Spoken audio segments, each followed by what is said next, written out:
जय हिंद दोस्तों, मैं फिर स्वागत करता हूँ एक नए टॉपिक के साथ, जो कि आपको पता ही है शास्त्रीय नृत्य। शास्त्रीय नृत्य की संख्या और सारी चीजें आपको क्लियर करने वाला हूं, जो कि यह बहुत ही महत्वपूर्ण टॉपिक है। आप किसी एसएससी का कोई भी एग्जाम उठा के देख लीजिए, आप एमटीएस से लेकर सीजीएल तक आप एग्जाम देंगे तो आपको यह टॉपिक पढ़ना ही पढ़ना होगा। तो आइए हम सबसे पहले इसकी संख्या गिना देखते हैं, क्या है, कितनी होती है इसकी संख्या। टोटल संख्या इसकी 8 होती है। सबसे पहले तो ये आपको पता होना चाहिए। आप प्रॉपर यदि नोट बनाए हैं तो नोट बनाइए, और यदि नोट नहीं बना रहे हैं तो यदि आप नोट नहीं बना रहे तो आप वीडियो को दोबारा देख सकते हैं। यदि आपको यह महत्वपूर्ण, यदि आप एसएससी से किसी भी लेवल की तैयारी करते हैं तो आपको यह महत्वपूर्ण होगा ही होगा, ठीक है। और आपने ये आप जानते ही है। तो ये आप हम पहले इसकी संख्या गिना देते हैं, कौन कौन से है। शास्त्रीय नृत्य की संख्या 8 है, और मतलब कौन कौन से होते हैं।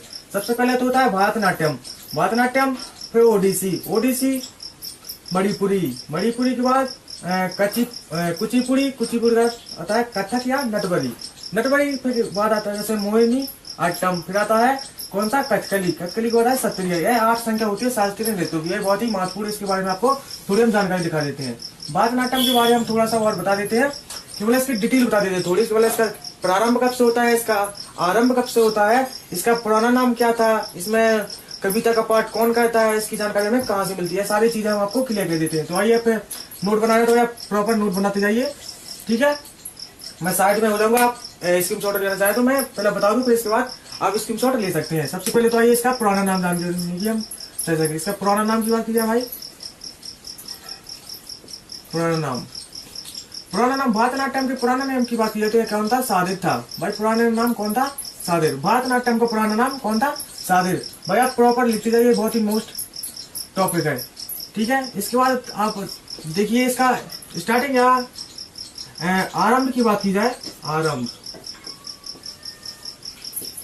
आरंभ की बात की जाए तो इसका आलारीपुर, आप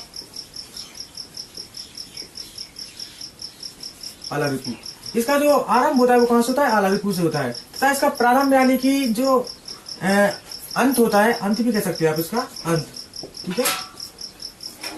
अंत कहां से होता है भाई इसका, तिल्लाना या थिलाना के नाम से कह सकते हैं। तिल्लाना या थिलाना भी आप इसको बोल सकते हैं। क्या बोल सकते हैं, थिलाना। अब इसका एक टॉपिक आ जाता है, मतलब एक किस जगह का है, किस राज्य का है। इससे हम सबसे पहले कभी टॉपिक पूछ सकते हैं।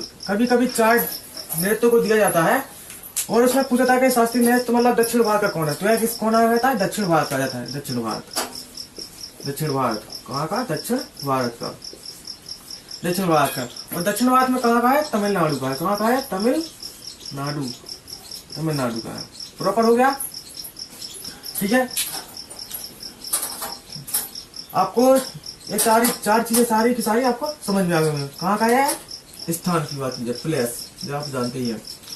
और हम इसके बारे में बात कर ले कि मतलब एक इसमें एक शब्द दिया होता है, नट्टू बार। आपने पढ़ा होगा तो आपको याद होगा,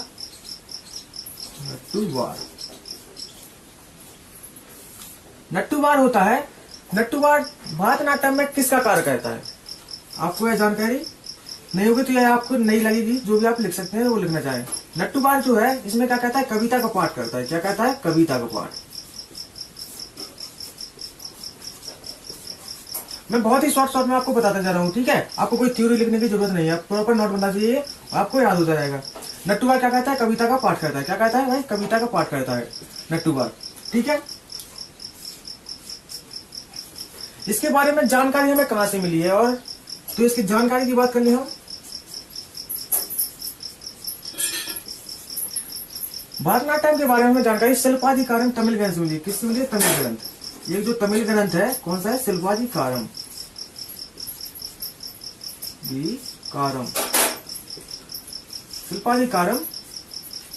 यह कौन सा है, तमिल ग्रंथ। क्या ये ग्रंथ है, ये शिल्पाधिकारम तमिल ग्रंथ से हमें इसकी जानकारी मिली है, ठीक है।